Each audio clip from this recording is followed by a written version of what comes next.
and welcome to the Financial Goddess channel. We are continuing our discussion on women's economic security.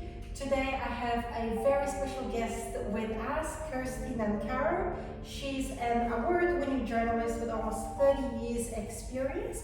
Kirsty has reported for ABC News, current affairs on radio, television and online in Sydney, Darwin, Alice Springs and far north Queensland. She has mentored some of the ABC's top journalists. Kirsty also has extensive experience in senior communication roles. She's now a sought-after media and video trainer, offering one-on-one coaching and engaging group workshops.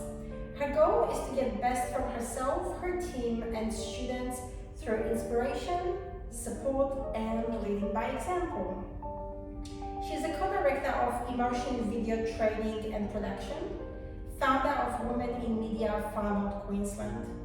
Kirsty is also the principal of Incidenta, am I pronouncing it correctly? Thank you. Dance, which offers private dance tuition for individuals, groups and wedding couples. She has just written her first book, the biography of Nepalese-Australian Somtamang, the founder of Friends of Himalayan Children. Welcome, Kirsty. Thank you, Margaret. It's really good to have you here. I wanted to start by talking to you about the financial concerns of women of your generation. Is there any 1 to 3 that you can think of that come to mind? Absolutely. So, as a woman in my 40s, I'm starting to think about retirement, and you're really starting to pay attention to your superannuation balance. So I would say superannuation is a key one because markets just fluctuate so much, and it's as you get older, it's pretty devastating to see things go down so much, and you think, well, is this the best place for my money? So I would say superannuation is one concern. Housing affordability would be another one. Personally, I'm okay, but I see a lot of people struggling to get rentals, or now they're in a position with interest rates going up of thinking about defaulting on their mortgage or having to get rid of their property really quickly. We actually did just sell an investment property because we didn't want to find ourselves in that kind of financial stress. So housing affordability and probably childcare, I would say. It hasn't been a big concern for me, but I know that a lot of women are making decisions that they might not otherwise make if childcare was affordable and available. And I've seen that happen a lot throughout the pandemic, where during the lockdowns, women were working from home, but with the childcare fees, they were still expected to pay them, or especially during the times where the employers might have had to shut down temporarily, such as in Cairns, a lot of businesses in hospitality industry, there's no tourists coming through, therefore there is no work for this woman, yet they were still expected to pay childcare, and a lot of them had to make the decision to step away from the workforce because the cost versus benefit just wasn't there anymore. So thank you for that, Kirsty. Now, do you feel, based on your own experience and those of your friends, that women have equal playing field when it comes to career and education opportunities? I think it's improving. I'm not sure that we're there yet. So it depends on which industry, I suppose, but I still feel like women have to try harder to get those senior roles and really sort of make that a level playing field. Thank you. And what do you think, if there are any changes that should be made within the system of the society, what would those changes be? I think it's more of a cultural change than a political change. I feel like policy is going in the right direction, that there's more opportunities. I'd like to get to a point where we don't have to have International Women's Day, and we don't have to have Office for the status of women, that it's just a given that it is a level playing field, and there's no conversation to be had about trying to lift women up because they have somehow been undervalued. So I think we're moving in the right direction policy-wise. It's more of a conversation about, well, we are in a situation now where women do everything the same as men. We're taking on similar responsibilities, reaching the same academic achievement, leading organisations, and I think we just need to change as a society with embracing us as equals. Like I had a situation this morning where I went to go and drop my car off to get some work done, and the man automatically handed the keys to my husband. It's that kind of thing that needs to change. Right. Just the assumption that the man is going to be taking the lead role in whatever sphere it might be.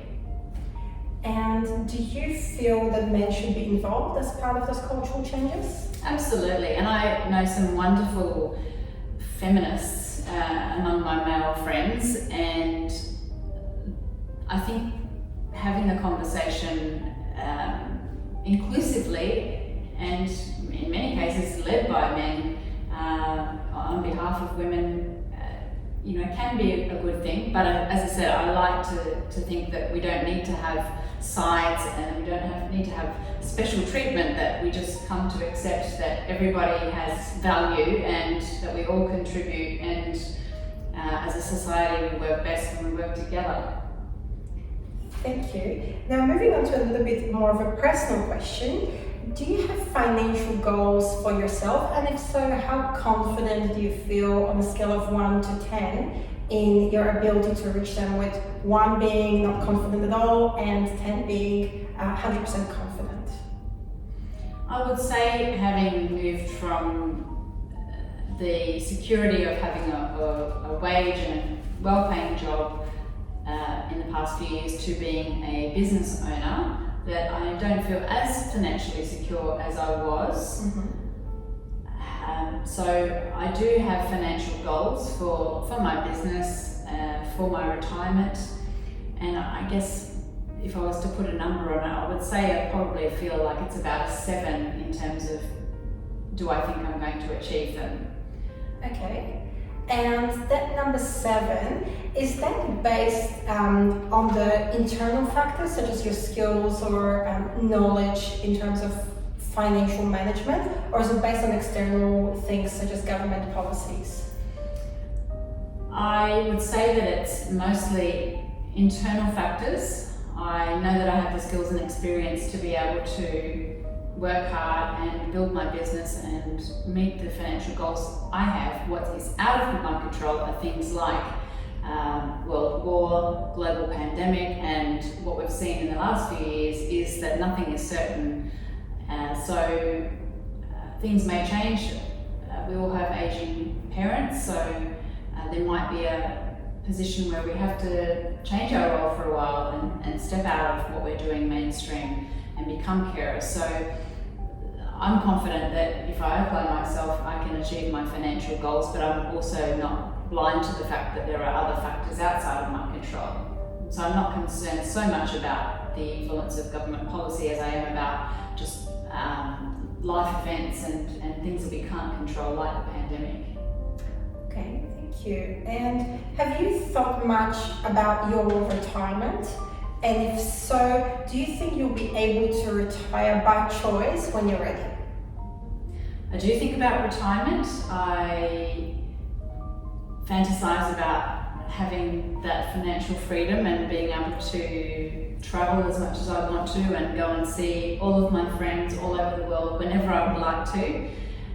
So that is a big goal for me. I don't know that I would be satisfied actually stopping work altogether. I think I will always be busy and be involved in some way in doing work, whether it's paid or otherwise.